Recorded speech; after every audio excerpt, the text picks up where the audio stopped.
I'm like, okay, where's my baby at? She's like, oh, they said you wanted to rest. No, I didn't. No, I didn't. Bring my baby. Bring him back. Bring him back. Yo.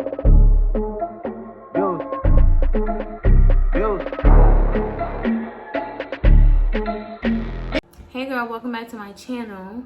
If you are new, thank you for coming. I know you can see by the title that it's gonna be pretty deep. I'm gonna be doing a chit chat, get ready with me, story time edition, letting you guys know about my labor and delivery experience. So I hope you enjoyed this video.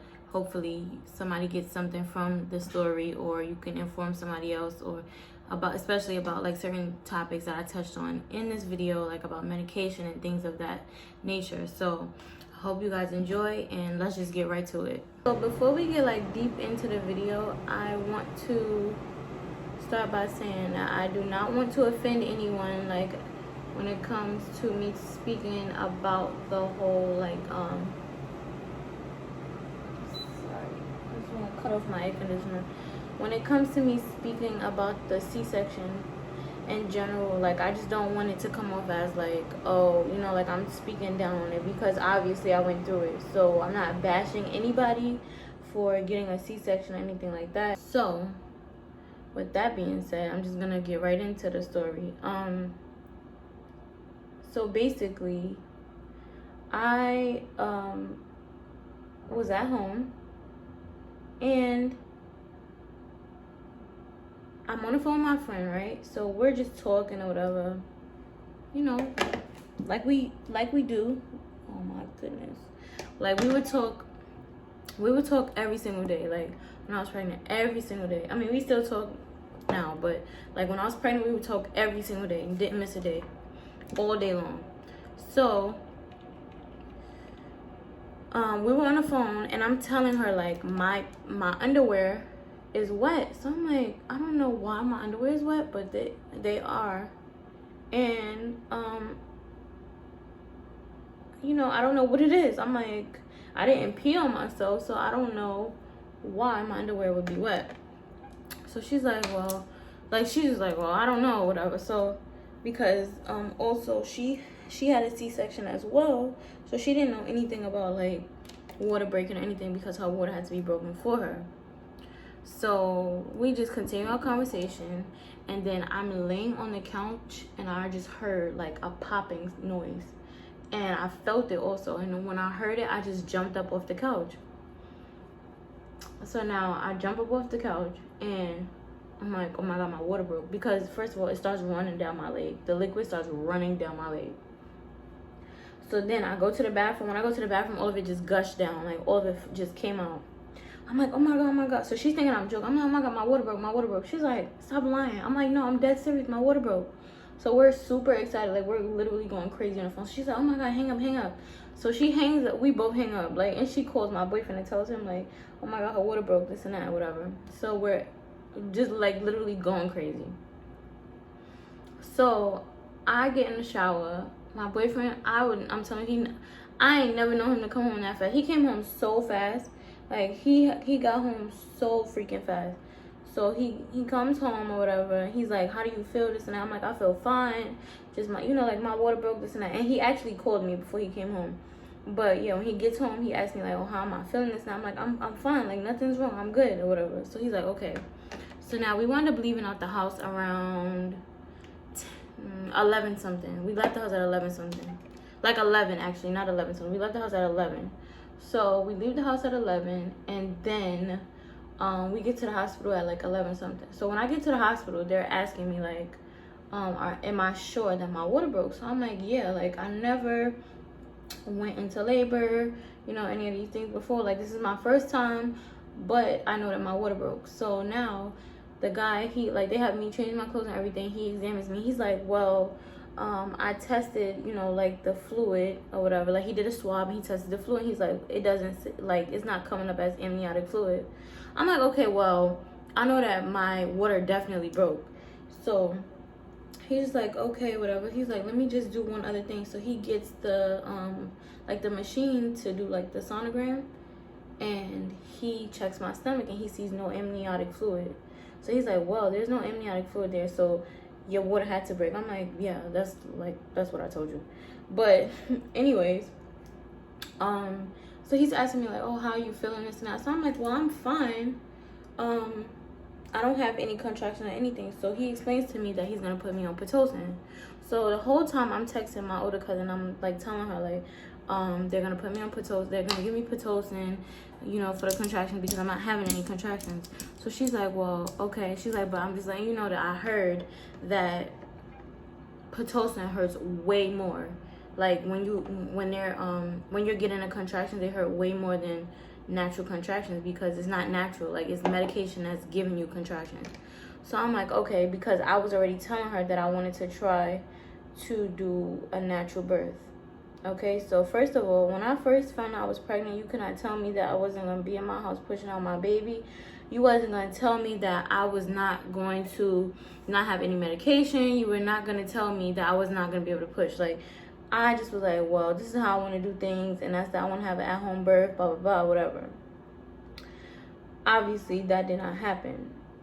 So, first things first, like, I already had knew way before the end of my pregnancy that I was not going to do, like, the at-home birth because my mom was really scared about it. Like, she just was like, if something goes wrong, you just want to make sure that they can help you. Like, you don't want it to be a situation where,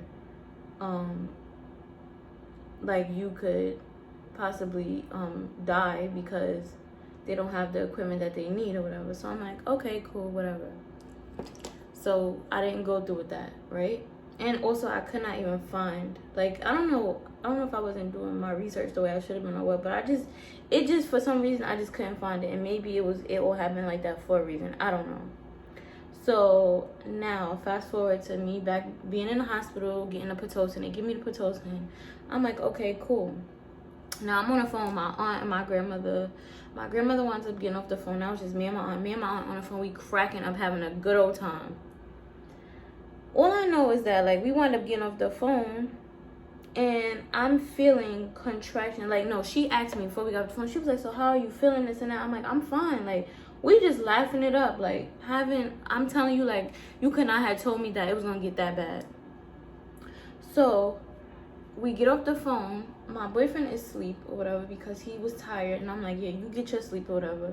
Because I was chilling. Like, I was having like, when I tell you I was fine, it was a breeze. All I know, out of nowhere, these contractions come. And when I tell you these contractions were different, like, they were different. I've never experienced any pain like that before in my life. Like, it literally felt as if somebody was taking my insides, twisting them, and trying to rip them out of my body. Like, that's how bad those contractions were. So now the contractions are bad, whatever. I'm like, you know what? I need an epidural, and I need one now. Mind you, the nurse had been coming in and out of the room. And she was asking me, like, do you want to have an epidural? And I was like, no. I kept saying no.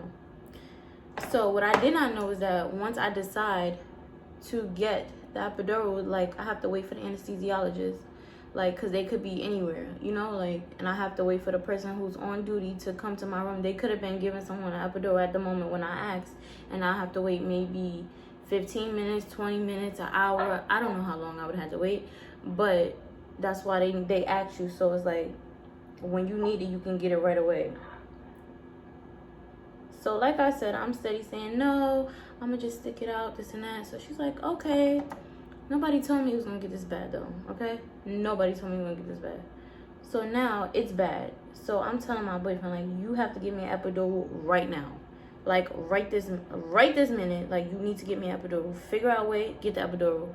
Because I'm about to, like, I was going to lose my mind. I was banging on I was punching the bed, like, and it's, like, not the mattress. Like, I was punching, like, the handrail. Like, I was, like, this hurts. Like, I need help now. Because I felt like somebody was trying to kill me.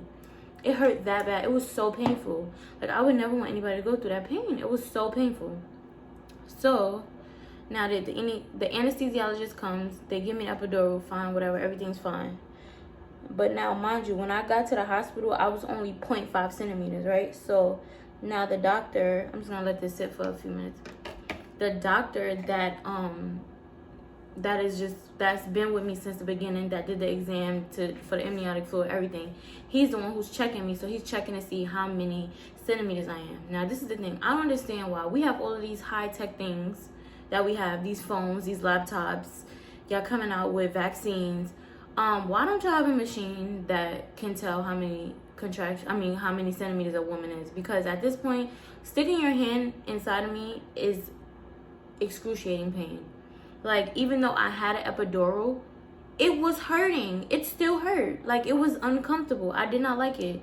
And also he did it before the epidural. So imagine that, like, without the pain, the medicine that numbs you, like, when you're feeling somebody put their hand all the way up inside of you, like, it was just a horrible, horrible feeling. So now I have the epidural. They check me again. The next time that they check, I'm only like 1 centimeter. And like I said, when I arrived to the hospital, I was only 0.5 centimeters. And you have to get to 10 centimeters if you don't know. So I'm like, okay, whatever. Like, I'm just like, my baby, he's just gonna move when he ready, whatever, whatever. I'm not thinking nothing of it. All I know is that about 8 o'clock the next morning, I was only at like 3 centimeters. So we like, okay, somebody is stubborn. So whatever, like I said, still not thinking nothing of it, right? They tell me like, oh, they're gonna sit my bed up. So now they sit my bed up, like they press whatever buttons on it to sit me up. So I go from laying down to now sitting up. My bed is like a chair now. So they're like, we're gonna see if the baby will move down with gravity or whatever. So I'm like, okay, cool. Let's see what happens. You think he wanted to move? No, not one bit. He did not budge. So now I'm like, okay, whatever. Like, we sitting there. Then they come back and they check again. So now when they check this time, I'm at 6 centimeters. Or 5 centimeters. So now I'm getting excited. I'm like, oh my God, we almost there. Almost there, whatever. We halfway there. Then they come back again at about 11 at night. I'm at 6 centimeters. I'm like, oh my God. So from about 6 in the afternoon, I'm 5 centimeters. And then 11 at night, I am only 6 centimeters. So my labor was not progressing at all. Like, he was really not trying to move. So now they come in around, I would say like 1 in the morning. Yeah, 1 in the morning. Like right before, or maybe it was like 12 something, almost 1 in the morning. They tell me that I have to get a C-section. When they told me that I had to get a C-section, I was hysterical. Okay, I was hysterical. And let me tell you why I was hysterical. Because first of all, I didn't plan on having a C-section, number one. Okay, I didn't plan on that. I don't know where that came from, but that was not the plan. Even my last day at work, I will never forget, my coworker, who was the receptionist at my job, said, oh yeah, she's gonna get a C-section. When I tell you, I know she was looking at me like, what the hell is your problem? Because I was like, what? Like, I was like, do not say that. Do not say I'm getting a C-section. Like, that is so dangerous. Don't say that. Like, I was so upset with her. I'm like, why would she say that I'm getting a C-section? Why would you say that? Like, I was so pissed. So now I'm like, now I'm really getting a C-section.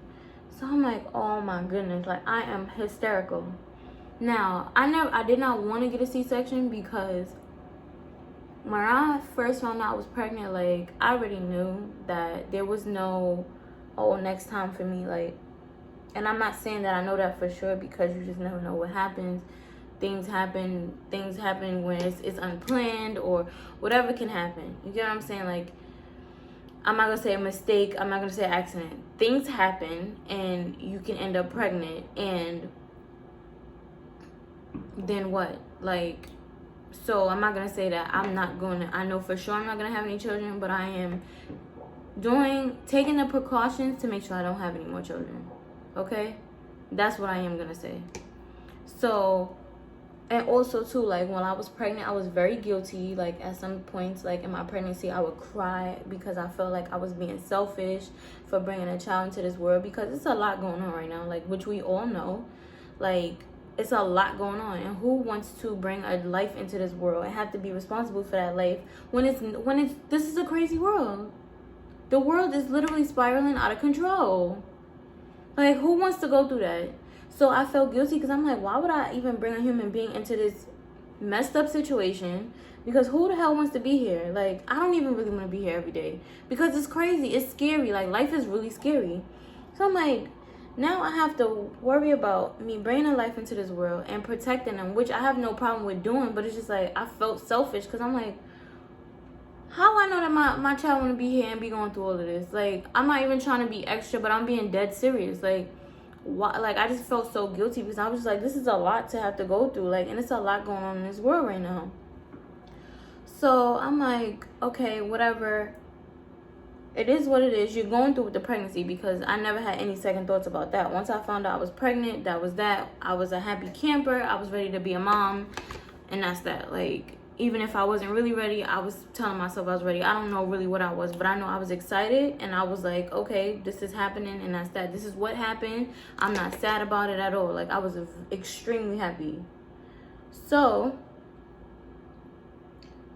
back to the hospital. So now they tell me that I'm getting a C-section, and I'm just like hysterical. I'm like, why? My doctor's trying to figure out why I'm crying so bad. I'm like, because I didn't have any plans on having a C-section. Who wants to have surgery if you don't plan on having surgery? No one, because surgery is very scary. So that was my thing. And it just was like, when I went into, like I said, I said all of that just did not even say what I meant to say. But when I found out I was pregnant, it was like a one and done thing in my head. That's what I planned on. I was like, listen, I'm gonna have this child. That's it. I'm happy about it. I'm gonna be a mom. I'm sorry if my child be lonely, but my child has me and his father or her father, and that's that. Like, you got us. We got each other. That's all you need. You got cousins. Like, we don't have to do this big family thing. Like, it's not even that deep.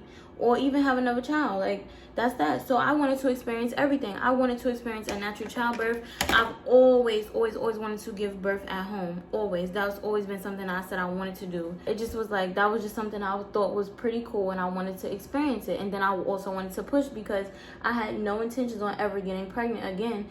Like, I was like, no, like, this is just it. I'm gonna have this baby, and that's that. So I want to experience everything, because I'm not going through this again. And I also did not like pregnancy. Being pregnant is a beautiful thing, but it's very uncomfortable, and it gets frustrating after a while, because you can't do anything. You can't do nothing. Like, you can't do anything. You can't sleep. You're uncomfortable. You can't breathe. It's very uncomfortable. It's hard to embrace something like that. Like, I embraced it because I was like, wow, it's a life inside of me. And I was so happy that I had a life inside of me. And honestly, a lot of the time, I couldn't even believe it. Like, I would talk to my son all the time and just tell him how much I love him. I would read books to him. I would play him music. I would literally be in here just talking to him out loud. Like, just talking to him like he was here with me. Because he could hear me, obviously. He can hear me. So I just was like, why not talk to him? Like, that's probably why he wanted to talk so bad now, because all I did was talk to him. So I talked to him so much when I was pregnant. So it's just like, I just felt like, okay, well, that part of it, like, I was embracing, but it just was a experience to me that it just wasn't all of that. Like, I don't know. Everybody has their own opinion on it. I hope anybody doesn't feel any type of way, because I'm saying that was my experience. I'm not crazy about being pregnant. And also, it takes too long. I want to meet my baby. I'm impatient. Like, let's go. I don't know why it takes so long for them to develop. Let's go. Like, hello, I'm just ready to meet you already. I'm ready to have a ball. Let's live life. Like, that's how I felt. So I was just very, very impatient. So anyways, they told me that I was getting a C-section, and then they prepared me, and I went into the operating room.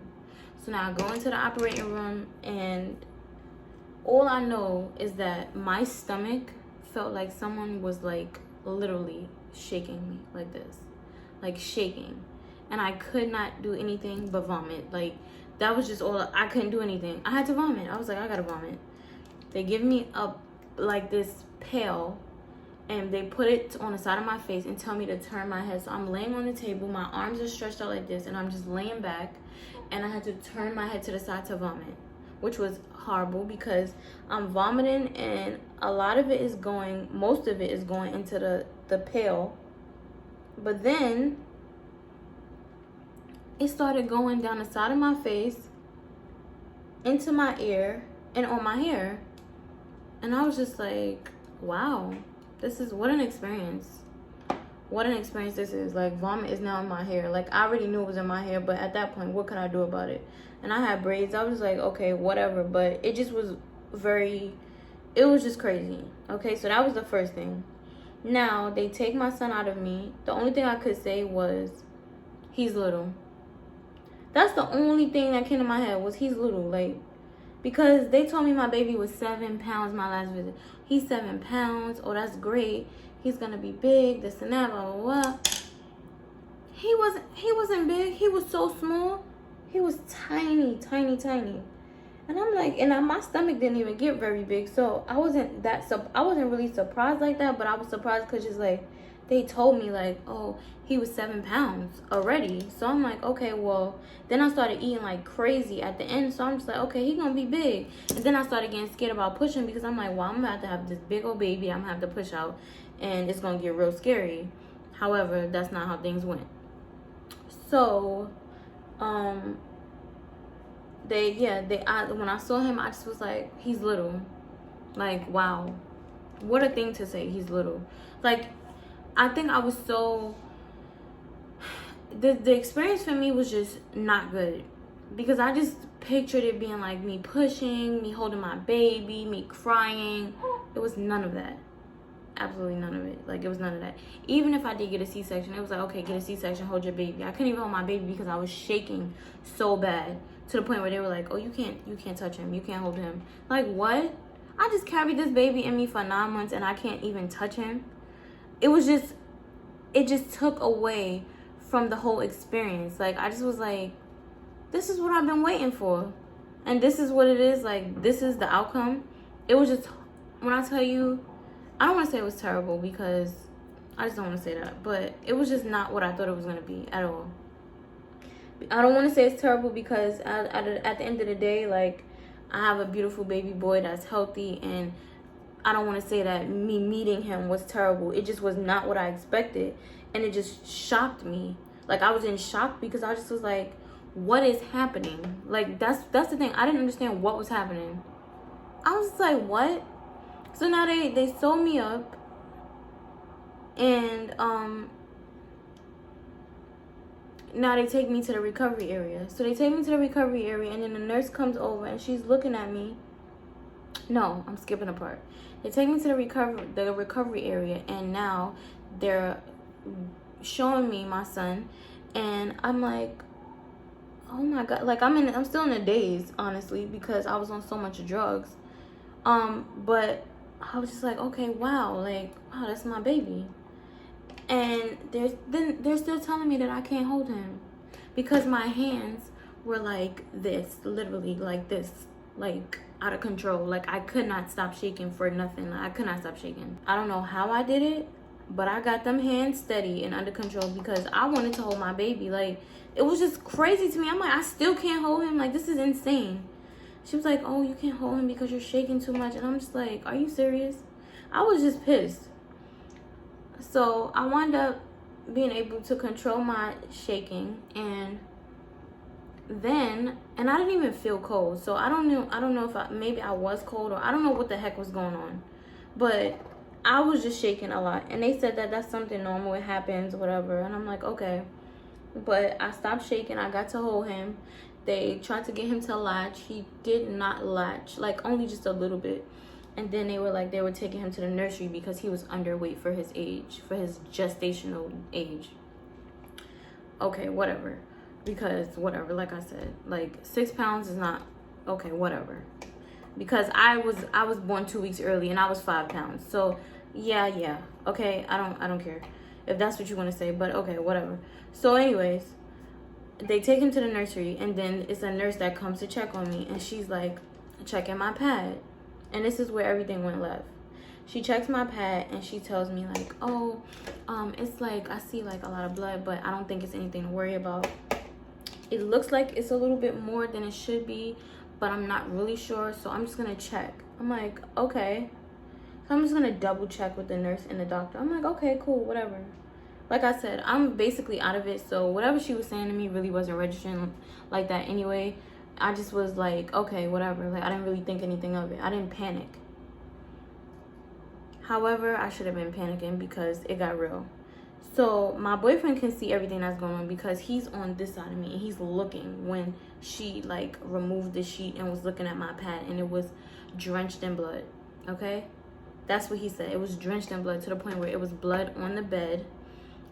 It was blood all in the pad, and you could see it, like, you know how you wear a pad and you see the blood, but then like underneath the sticky part, he said you could see the blood on that. Like, that's how much blood it was. Like, it was a lot of blood, like a lot of blood. So I'm like, he didn't tell me right then and there. He tells me this after. So I'm laying there, I'm waiting for the doctor and the nurse to come. They come and they're looking, and I'm just like waiting. I'm like, okay, whatever. So they're looking. So she's like, yeah, I see, you know, like some blood clots. So I'm like, blood clots? Okay. Not even okay. Blood clots and what else? So she's like, let me just I'm just gonna try to take some out. Now she puts her hand inside of me and pulls out blood clots. I think it was like 2 or 3. It did not hurt that much. It was a little uncomfortable, but it wasn't like something for me to go like crazy about. She pulls them out. All right, fine, whatever. So now I'm laying there. They're like, they're gonna let me recover. They want to keep watching me, this and that. Okay, cool, whatever. So now I'm just laying there, and then a few hours later they come back, and then they tell me that I have to get a blood transfusion. I'm like, a blood transfusion? Why would I have to get a blood transfusion? For what? Oh, because you lost a lot of blood. But why? I don't even remember what they said, because I don't even know. I don't know. All I know is that I don't even know if my boyfriend knows. Because when I tell you that, it's a lot of things that I don't remember. Like, I didn't remember being on the phone with people. I didn't remember a lot of things, and my boyfriend had to tell me because I was so high on those drugs that they gave me. Like, you don't even understand. Like, you have to be so careful with those drugs that they give you because it is crazy. Like, I was literally on opioids, and I didn't even know it until when I came home. So, with that being said, I'm hysterical, I'm crying, whatever. My dad's trying to calm me down, and he's just, like, trying to talk me through, and he's like, it's going to be fine, this and that, whatever. But I had to get it because I lost so much blood. Okay, once that's done and they check everything, I'm good to go. I can go to my room. Everything's fine now, supposedly. So now I go to my room, and everything's good up until, so I gave birth on February 9th. So now we're going into the 10th, but it's like at 5 in the morning. So they had taken my son to get fitted for his car seat. So while they're out, I went to the while he's out getting fitted for his car seat, I went to the bathroom, and I happened to feel something slide out of my body, and I'm like, what is that? First of all, the first thing I thought of was it's blood clots because I already knew I had blood clots, so I'm like, it has to be blood clots. But it just felt huge.